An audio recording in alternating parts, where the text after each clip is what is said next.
at 7. Working against Butler. Got downhill. Couldn't punch it. Bam says, get it out of here. Here comes Bledsoe. Bam with a great block from behind. Bam! Oh my! And out of bio.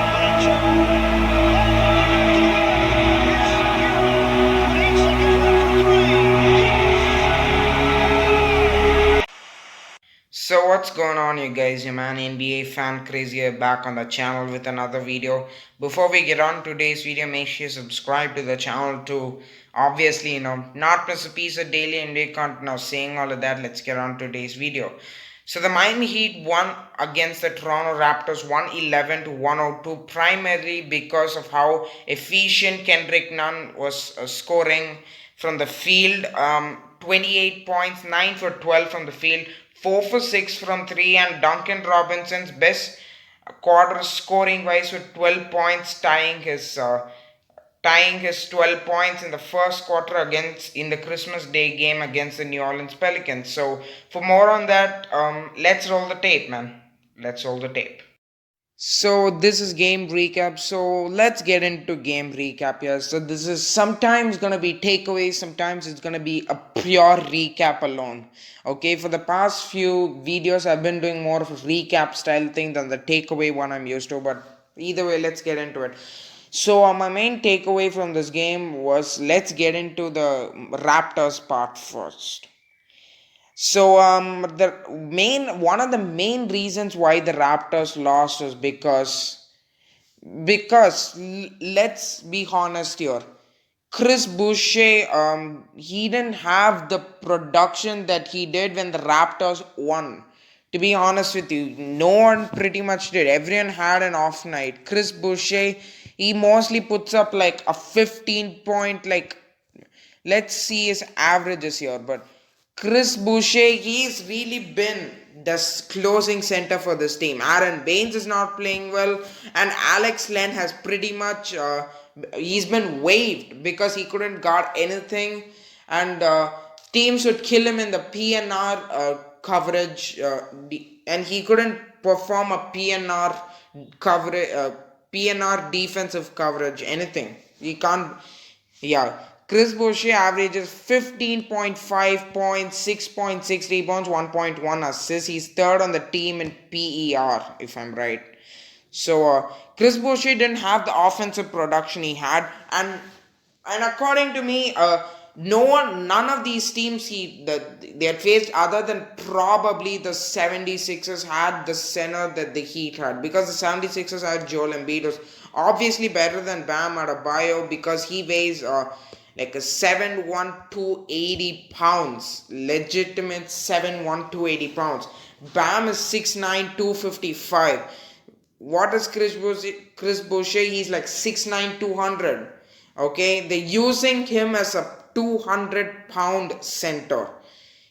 He's gonna get plummeled on the glass because at times, because he's just too slim. But for that too, I admire what he's done, because there are times when I like the production he's given me, and I have watched Raptors basketball last season. I remember the role that he played in the Raptors' 30-point comeback against the Dallas Mavericks, and the Raptors trailing like 85 to 55, and they came back to win 110 to 107. So Kyle Lowry played an important role. We'll get into Kyle Lowry later, but Chris Boucher was one of the main reasons why they won, because in that game they were without Siakam, and they were without Van Vliet, and maybe even Norman Powell, to be honest with you. Okay, maybe even Marc Gasol, who knows.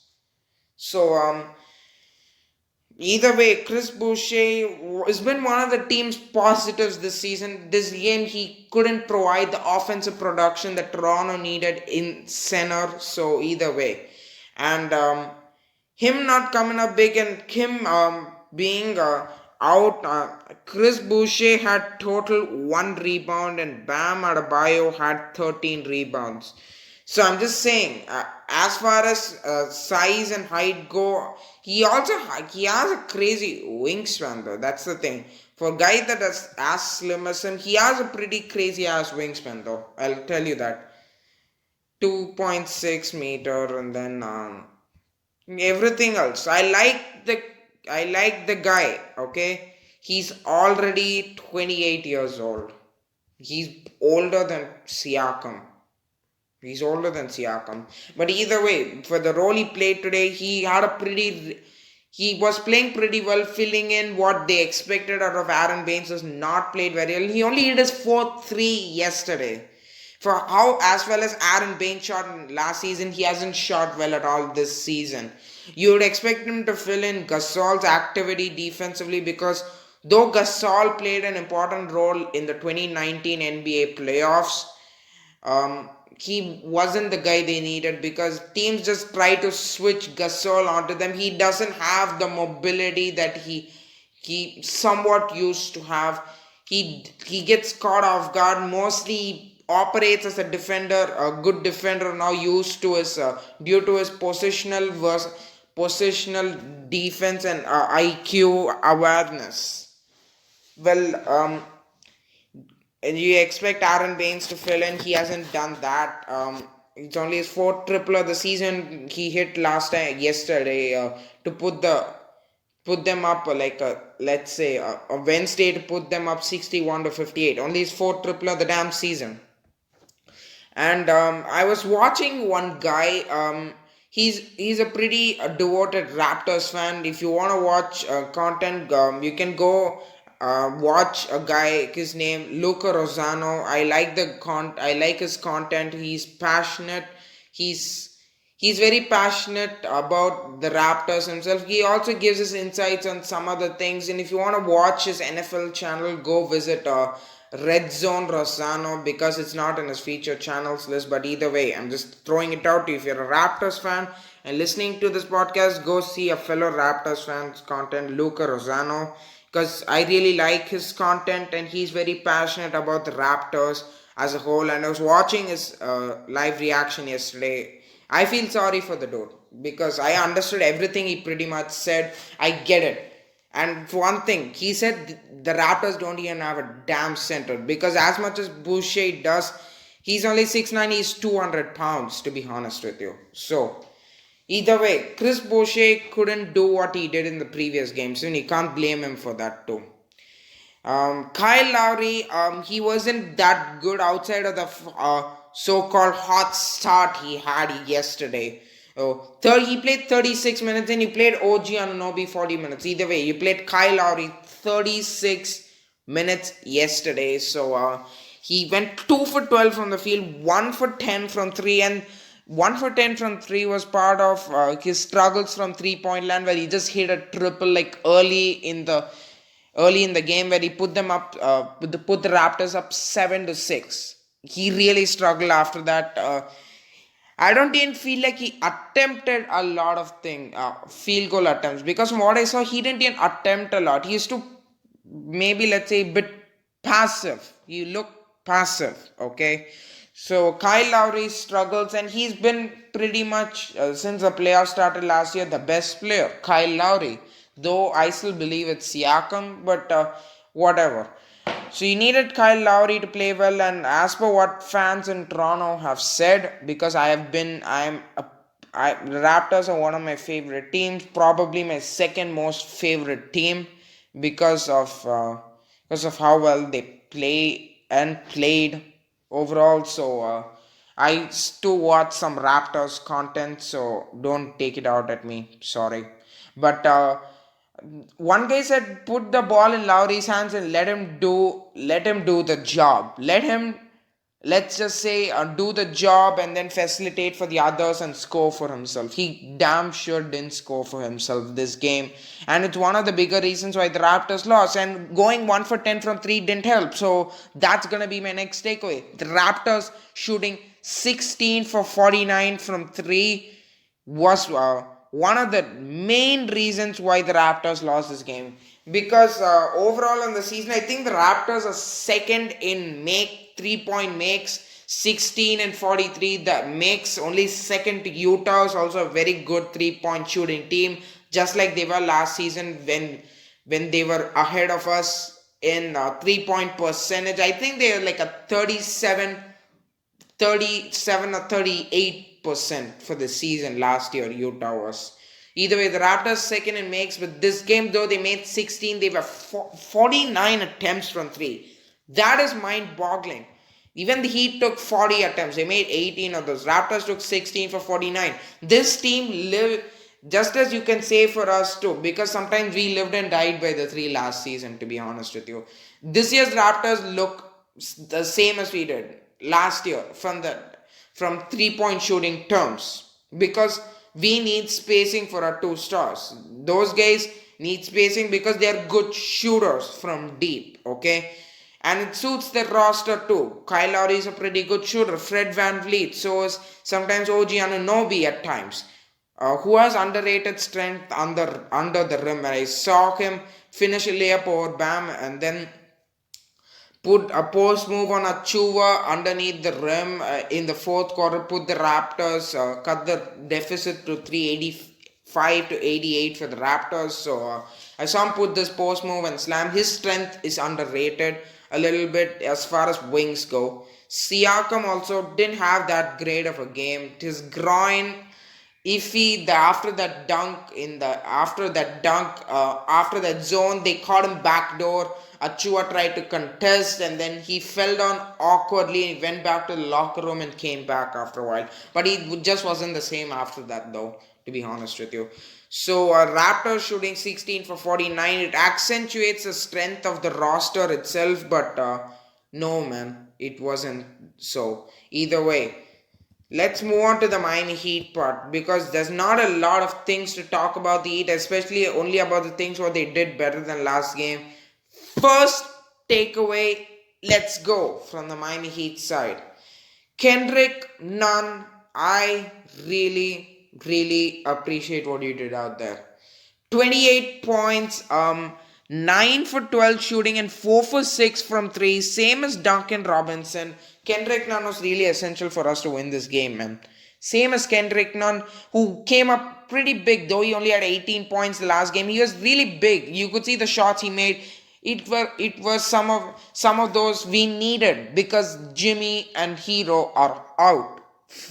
They've been out. Hero's been out with the neck spasm since like the first Detroit game, and Jimmy has been out since he was he has been he was in the health and safety protocols before the game in Boston, and then he hasn't played for the Heat since that Washington game. So the last appearance he made was in Washington. The Heat won 128 to 124. But to be honest with you, the Heat have missed his presence at times. So you could see that in that first Detroit game. But I could feel some momentum going, man. Kendrick Nunn was a big reason why we won that game against almost a full strength Raptors team without our main players like Butler, Hero, Bradley, and Leonard. Bradley has been pretty good on guard defense this year for us. And Butler and Hero, who has improved last season despite how much haters who call him overrated, I want to just shut them up. So either way, man, Kendrick Nunn, he had a really good game, solid, efficient, scoring the basketball. Sometimes he went on the fast break, drew fouls, and he went to the rim a little bit. He is feeling himself from three, little like a heat check moment where in the second quarter Kendrick Nunn had. So either way, he played a pretty good game. He put up 28 points off the bench, because bench scoring was a strength of this team last season. We needed that, because we really needed that bench scoring. And speaking of bench scoring, Kendrick Nunn played well enough to be the big boost that this Heat team needed to get the first of 2 games in Tampa. We're gonna face them today. I think it's 7:30 Eastern, if I'm right. So we'll watch out for that. So 7:30 Eastern, Heat Raptors again. But Kendrick Nunn, you came up big, man. So props to you.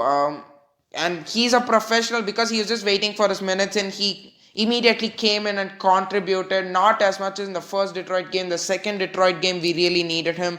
This game was a shout out to what he started off last season, 112 points in the first 5 games, and then reminiscent of It just gives me flashes of those and the 40-point preseason game in Houston, against Houston, basically. So, Kendrick Nunn, props to you. Hope you can do the same thing. Andre Iguodala, very good. He anchored the Heat zone defense, which Raptors couldn't seem to solve. He had 5 for 6 from the field, 3 for 4 from 3, no free throws, 1 offensive rebound, 2 defensive rebounds, totally 3 rebounds, but an assist, a steal, and a block, and +2 on the night. And he did a pretty good job anchoring the Heat zone defense because we really needed his presence out there. Because let's just say, to be fair, playing Duncan Robinson at a small forward has not been a thing which I wanna do. It's not a diss on Duncan himself. It's just that I feel like Robinson's strengths could be better suited to the shooting guard position, but we're forced to play him at small forward. And only reason I'm telling this is because Duncan Robinson, though being a shooting guard, he can play the small forward position because of his 6'7", 215-pound frame. But I do not want him to do that because he'll be the guy to play small forward, or else you're gonna get a small guard mismatch onto the opposing wings on that team. So I don't want that. Okay. And so Iguodala doing what he does best, which is deep defending and then catch and shoot, which is what we need him to do on offense, and just closing out because he has that secondary ball handling and playmaking that this team really needs, with Jimmy not being in there, because Jimmy is a pretty good playmaker and attacker, and he's more of a scorer than Iggy is, but we don't need more out of Iggy than what he gave us yesterday. So Andre Iguodala played very good defense, shot the ball well, 5 for 6 from the field, 3 for 4 from 3. Overall, it reminds me of that Game 6 against the Celtics, which put the Heat in the NBA Finals against the Lakers. But Game 6 where he hit like 4 for 4, I think, from 3. 17 points on that game too. So Andre Iguodala, he played really well from this game. So we needed another scoring boost this game. So Andre Iguodala gave us that. And to be overall with you, man, Bam didn't have a really good game, but his facilitating to shooters worked in the fourth quarter. We facilitated to guys like Dragic and guys like Iguodala, most notably, because outside of scoring, which he was doing pretty well too, I think he's the team. I think Adebayo is his team's leading scorer. No, Boucher. You know what? Let me correct that. Boucher is third in the NBA in PER, because I just made a confusion right here. Bam Adebayo averaging a solid 19 points per game, above his 15 and a half point per game average last season. He didn't have that much of a good game, but he did play very well defensively. I'm telling you, very well defensively to hold down. And his mid-range jumper, as I keep saying and I always will, is coming along. To be honest with you, he didn't take a lot of mid-range jumpers. He only took like very few. He made like 2 to 3 mid-range jumpers today. So Dragic also not that much of a good game. He couldn't hit most of his shots, but what we got from Nunn and Iguodala were enough for us to win. Duncan Robinson getting out to the start that he did was really essential, because we really did need that 29-23 lead to end the first. And Robinson here, he hadn't scored more than 12 points. He tied his single season high in a quarter points wise with 12 points. He had that 12-point quarter early in the season against the New Orleans Pelicans, where he went off, hit like 7 triples. So like 23 points overall. So he tied that. He overall had 14 points in the night overall. So even though he only got 14 points a night, his gravity makes it easier for this Heat team to win even when they're short-handed. So I'm saying all of that. Let's check out the Miami Heat plays of the day. So it's coming up right now.